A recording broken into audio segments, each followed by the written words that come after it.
So you know what's worse than an earache? One of those earaches that like every once in a while it feels like there's a needle being shoved into your eardrum like all the way. It's like so painful and disgusting and awful and you just want to die. That's the worst, man.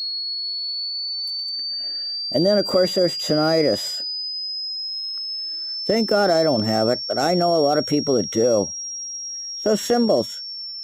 After a certain amount of years of playing drums, I stopped playing a lot of cymbals. I couldn't take it anymore.